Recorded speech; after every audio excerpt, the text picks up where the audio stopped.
Halo guys, aku Wiwit Kurniawan dan hari ini kita bakal ngobrol tentang sesuatu yang bikin kita semua jadi berpikir kedua kali untuk mengucapkannya. Kalimat-kalimat yang bikin kita kelihatan gak smart secara emosional.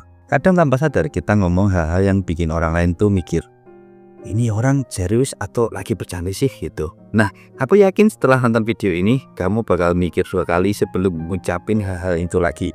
Yuk langsung aja kita mulai ya. Apa aja kalimat yang nggak boleh kamu ucapin kalau kamu kelihatan smart secara emosional.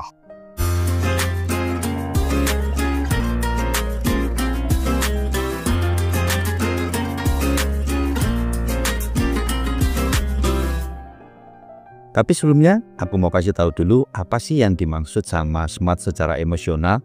Jadi orang yang smart secara emosional itu bukan cuma pinter ngomong atau pinter debat. Mereka itu paham banget sama perasaan orang lain, bisa ngontrol emosi diri sendiri, dan yang paling penting mereka tahu kapan harus ngomong dan kapan harus diem. Nah, kebalikannya, orang yang kurang smart secara emosional itu suka ngomong hal yang bikin orang lain tuh ngerasa gak nyaman, bahkan mungkin bisa tersinggung, dan akhirnya mereka jadi berantem gitu. Tapi si orang ini tuh nggak nyadar kalau dia seperti itu. Oke? Kita langsung saja masuk ke kalimat-kalimat apa sih yang harus kamu hindari kalau mau kelihatan smart secara emosional. Yang pertama, kamu terlalu sensitif deh. Nah, ini nih kalimat yang bikin geleng-geleng kepala. Kalau ada orang cerita masalahnya ke kamu, terus kamu bilang gini, kamu terlalu sensitif deh. Itu sama aja kayak kamu tuh ngegaslis mereka. Bukannya ngasih solusi, kamu malah bikin mereka ngerasa salah karena ngerasa seperti itu. Padahal bisa aja mereka emang lagi butuh dukungan atau empati dari kamu. Misalnya, teman kamu cerita kalau dia baru aja dimarahin sama bosnya di kantor. Dia ngerasa kesel dan gak dihargai. Nah, kalau kamu langsung nyeletuk, kamu terlalu sensitif deh. Masa segitu aja kesel sih? Itu sama aja kayak kamu tuh lagi nge-minimize perasaannya. Padahal buat dia itu masalah besar loh. Dia bukan cuma kesel sama omongan bosnya, tapi juga ngerasa nggak dianggap. Dan dengan bilang dia terlalu sensitif, kamu malah nambah beban emosionalnya. Kenapa sih kalimat ini bermasalah? Pertama, karena ini bikin orang lain ngerasa nggak valid perasaannya. Kedua, itu nunjukin kalau kamu gak bisa melihat dari perspektif mereka. Padahal smart secara emosional itu artinya kita bisa ngerasain apa yang orang lain rasain, meskipun itu bukan sesuatu yang bakal bikin kita kesel. Jadi gimana cara yang lebih baik? Ganti kalimat itu dengan aku ngerti kok perasaan kamu. Gimana kalau kita cari solusinya bareng-bareng? Nah, dengan ngomong seperti ini, kamu nunjukin empati dan kesediaan buat bantu.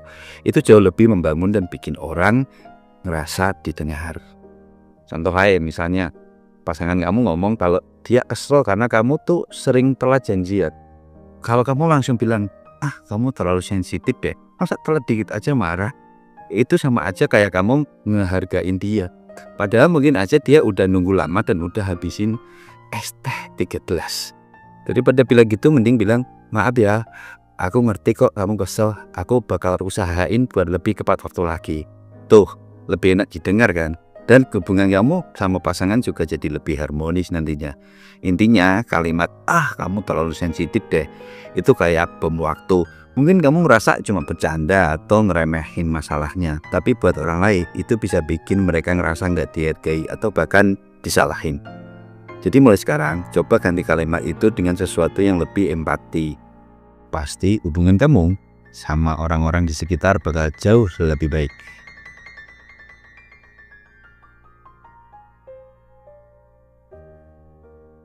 Yang kedua, masa gitu aja kamu nggak bisa. Ini kalimat yang bikin orang langsung down. Bayangin kamu lagi berusaha keras ngelakuin sesuatu, terus ada yang bilang begitu. Rasanya kayak ditampar pakai sapu nggak sih? Daripada ngomong gitu mending bilang, aku yakin kamu bisa kok, butuh bantuan nggak? Lebih enak didengar. Nah, kenapa kalimat ini bermasalah? Pertama, karena itu bikin orang lain ngerasa nggak mampu. Kedua, itu nunjukin kalau kamu nggak ngerti usaha yang udah mereka lakuin. Padahal bisa aja mereka udah berusaha mati-mati ya, tapi hasilnya belum sesuai ekspektasi. Jadi kalau kamu bilang, masa segitu aja kamu nggak bisa, itu sama aja kayak kamu ngeremehin usaha mereka. Dan itu bikin mereka ngerasa nggak dihargai. Contoh nih, temen kamu lagi belajar masak nasi goreng. Dia udah coba berkali-kali, tapi masakannya masih aja nggak enak. Terus kamu bilang, ah masa gitu aja kamu nggak bisa, masak nasi goreng aja gampang banget loh, gitu. Bayangin gimana perasaannya, dia udah berusaha keras, tapi malah dibilang gitu. Rasanya kayak ditampar ya sih. Daripada bilang gitu, mending bilang, wah aku dulu juga nggak bisa masak kok, tapi lama-lama bisa masak juga. Masakanmu cuma kurang asin nih, atau kurang manis nih gitu. Kapan-kapan mau nggak masak bareng gitu. Dengan gini kamu nunjukin empati dan kesediaan buat bantu. Itu jauh lebih membangun dan bikin orang lain ngerasa didukung. Contoh lain, adik kamu lagi belajar naik sepeda. Dia udah jatuh berkali-kali, tapi masih aja nggak bisa. Terus kamu bilang, ah masa gitu aja kamu nggak bisa? Ajib banget. Nah, kalimat kayak gini tuh bisa bikin dia kerasa minder loh. Dan malah males buat coba lagi. Padahal yang dia butuh itu dukungan dan motivasi, bukan omelan. Daripada bilang gitu, mending bilang, ayo coba lagi, aku yakin kamu bisa. Aku temenin ya, aku bantuin. Dengan gini, kamu membantu dia buat tetap semangat dan percaya diri. Yang ketiga, udah move on aja lah.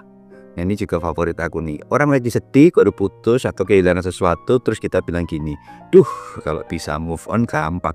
Ngapain juga mereka nangis-nangis ya kan. Daripada bilang gitu, mending bilang, aku ngerti kok kamu sedih, butuh teman ngobrol nggak gitu. Kadang yang orang butuh itu cuma didengar, bukan disuruh move on. Nah, kenapa sih kalimat ini bermasalah? Pertama, karena itu bikin orang lain merasa nggak valid perasaannya. Kedua, itu nunjukin kalau kamu nggak ngerti proses emosional yang lagi mereka jalani. Padahal, move on itu proses, bukan sesuatu yang bisa terjadi dalam semalam. Kayak membalikkan telapak tangan tuh nggak gitu. Jadi, kalau kamu bilang, udah move on aja lah gitu, itu sama aja dari kamu nge-minimize perasaan mereka. Dan itu bikin mereka ngerasa nggak dihargai. Contoh ya, teman kamu baru aja putus sama pacarnya. Dia sedih banget sampai nangis-nangis. Terus kamu bilang, udah move on aja lah, masih banyak kan yang lain. Yang itu buang aja ke laut. Bayangin gimana perasaannya. Dia lagi sedih loh, tapi malah dibilang gitu. Rasanya kayak, ya kamu nggak ngerti dia aja gitu. Daripada bilang gitu, mending bilang, aku ngerti kok kamu sedih. Butuh teman ngobrol nggak? Yuk kita minum bareng yuk sambil ngobrol, sambil diskusi. Dengan sini kamu nunjukin empati dan kesediaan buat bantu. Itu jauh lebih membangun dan bikin orang lain ngerasa didukung. Contoh lain nih, misalnya temen kamu baru aja kehilangan pekerjaan. Dia sedih dan ngerasa nggak berguna. Terus kamu bilang, udah move on aja lah, cari kerjaan lain apa. Kalimat ini ya bikin dia ngerasa nggak dihargai. Padahal yang dia butuh itu dukungan dan motivasi, bukan omelan. Daripada bilang gitu, mending bilang, aku ngerti kok kamu sedih. Aku yakin kamu pasti bisa dapat kerjaan yang lebih baik. Butuh bantuan ya? Dengan gini, kamu ngebantu dia buat tetap semangat dan percaya diri. Nah, yang terakhir nih, itu mah gampang banget. Ini nih kalimat yang bikin orang langsung ilfil. Bayangin, kamu lagi struggle ngelakuin sesuatu. Terus ada yang bilang gini, rasanya kayak, kok gampang buat kamu, tapi buat aku enggak. Daripada bilang gitu, mending bilang, wah keren, aku dulu juga sempat kesulitan. Tapi lama-lama bisa kok, yuk bisa, kita pasti bisa. Nah ini lebih enak gitu.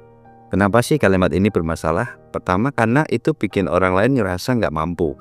Kedua, itu nunjukin kalau kamu nggak ngerti usaha yang udah mereka lakuin. Padahal bisa aja mereka udah berusaha mati-matian, tapi hasilnya belum sesuai ekspektasi kan. Jadi kalau kamu bilang, itu mah gampang banget, itu sama aja kayak kamu meminimasi usaha mereka juga gitu. Dan itu bikin mereka ngerasa nggak dihargai, kayak nggak punya temen lah. Temennya kamu itu. Contoh nih, teman kamu lagi belajar main gitar. Dia udah coba berkali-kali, tapi masih aja nggak bisa main lagu yang dia pengen. Terus kamu bilang, itu mah gampang banget, cuma C-A-D-G gitu doang, masa nggak bisa kayak kamu gitu. Bayangin gimana perasaannya, ya kamu bisa lah, bukan nggak bisa gitu kan. Dia udah berusaha keras, tapi malah dibilang gitu. Rasanya kayak nggak punya temen. Daripada bilang gitu, mending bilang, wah aku dulu juga sempat kesulitan, tapi lama-lama bisa kok, ayo kamu pasti bisa. Yang simpel-simpel dulu aja gitu. Dengan gini, kamu nunjukin empati dan kesetiaan buat bantu. Itu jauh lebih membangun dan bikin orang lain merasa didukung. Contoh lainnya, misalnya adik kamu lagi belajar matematika. Dia udah coba berkali-kali, tapi masih aja nggak ngerti. Terus kamu bilang, itu mah gampang, matematika tuh makanan sehari-hari. Aku tuh bisa ngitung sambil merem gitu. Nah kalimat kayak gini kan bisa buat dia minder gitu, malah jadi malas belajar matematika. Padahal yang dia butuh tuh dukungan dan motivasi. dari kamu. Daripada bilang gitu, mending bilang, ayo coba lagi, aku yakin kamu bisa, aku temenin ya, gini loh caranya, rumusnya ini, gitu. Dengan gini kamu mengebantu dia buat tetap semangat dan percaya diri untuk mengerjakan PR matematikanya. Jadi guys, intinya jadi orang yang smart secara emosional itu nggak cuma tentang apa yang kita omongin, tapi juga gimana cara kita ngomongnya. Kadang sedikit perubahan dalam cara ngomong bisa bikin perbedaan besar buat orang lain. Dan yang paling penting, kita jadi lebih disukai dan dihargai sama orang-orang di sekitar kita. Nah, itu dia beberapa kalimat yang harus kamu hindari kalau mau kelihatan smart secara emosional. Kira-kira kamu pernah dengar atau ngomong kalimat-kalimat itu enggak? Share di komen ya. Oh ya, kalau kamu punya contoh lain, jangan lupa tulis juga di kolom komentar. Siapa tahu aku bisa bikin part 2-nya. Jangan lupa like, subscribe, dan share video ini ke teman-teman kamu yang perlu nonton ini, yang sering mengkampen kalimat-kalimat seperti itu. Oke, sampai jumpa di video selanjutnya. Bye-bye.